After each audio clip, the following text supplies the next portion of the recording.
Hey guys, so there's a lot of variables involved when it comes to moose calling, the times of days, how do you start your day and transition throughout the noon and into the evening. Well, for me, I basically, in the morning time, I'll get up in the dark and then I start calling just before light or right at light when I can see something. I used to start about 4 or 5:30, 6 o'clock in the dark, but then I called some bulls in and it was too dark to shoot. So I changed that strategy to when I can see about 50 yards to 100 yards, then I'll start doing my calling. And I start off from camp. I don't make any noise. I'm drinking coffee, and I'll start off by thrashing the brush lightly, and then I'll progress to thick, heavier, for about, I don't know, about just a few minutes that first go around. And I'll wait about 10-15 minutes, and then I'll start thrashing some more, and then I'll do some bull grunts and some stomping on my feet and kind of grunting like I'm walking, and then I'll thrash the brush. I really get into character when it comes to doing my cow calls and my moose grunts and thrashing the brush, because I've seen them so many times out there doing this from the trees and from the bluffs that I just want to get into character. It helps me produce a better sound for them. So I'll do that, just bull grunts and thrashing the brush until about the 9th of September. On the 10th, game on.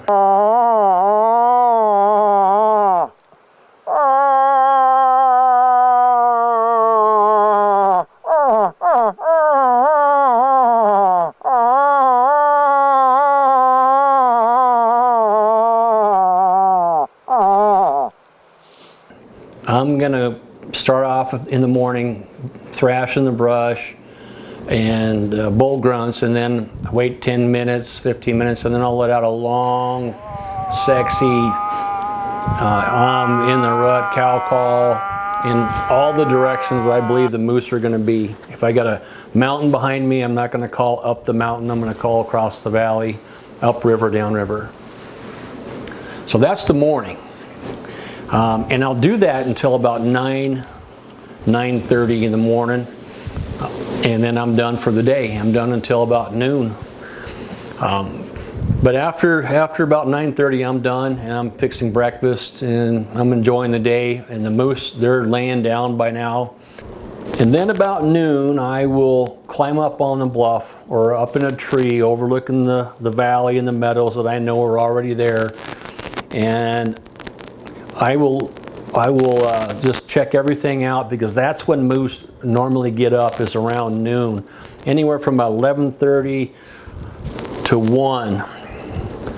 Moose are gonna, all of them are gonna stand up, stretch their legs, take a bite, eat a couple bites, and lay back down, for the evening, until that evening. So that's a good time to call their direction, because if you do, they're going to look at you, and then big bulls, when they look at you, and they're going to turn their head and they're going to look right at you. There's no doubt they're looking at you, and that's when you know what game is on. He's locked into you. Don't call again. Let him come to you, even if you got to wait till that evening. Don't get full of yourself and call again.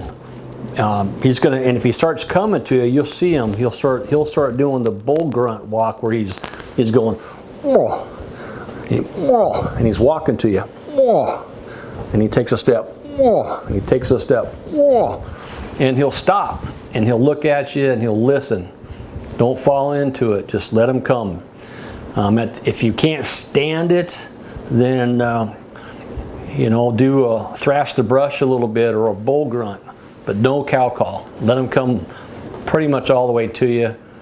And if he just takes too long, maybe then do a cow call. But don't do the cow call to him. Turn away like this and do the cow call 180 degrees from where he's at, because he's already pinpointed you. Now go, and he's the master of how cows sound. He knows what they sound like when they're in heat. And you don't want him to pick apart and decipher all the little tones in your voice, because you're not a real moose, and he's gonna figure you out. So you want to project it that way, and it doesn't have to be loud. They could even project it towards the ground in that way, but he's going to hear it because he's got those big ears and he's got that big old satellite palms of that antlers kicking out, and he can hear you. He's locked in. He knows right where you're at. So now we've covered morning, noon, and then evening time's a whole nother deal. You've already hunted from camp twice that day, and nothing. If you haven't seen anything, then go upriver, drag your raft upriver, get in your boat, go upriver, whatever. Go upriver if you're in a raft. It's always nice to be able to float back to camp. Just float back to camp in silence, and you never know what you're going to come across on the river there. You could have a big bull coming out, and then you could do light cow calls or bull grunts as you're floating back and pull them moose to the shoreline, and then game on, you know. But I'll go upriver to another bluff to where I can see, and I usually already have it figured out where I want to go. And if you don't, just go upriver until you can get up on it, get a vantage point, or climb a huge tree, and be ready to start calling at about almost 6:30 to 7. Start thrashing the brush, bull grunting, and you're going to do the same 10-15 minute wait in between series. And then the next thing you'll do is, if it's before the 10th, you'll just continue doing that.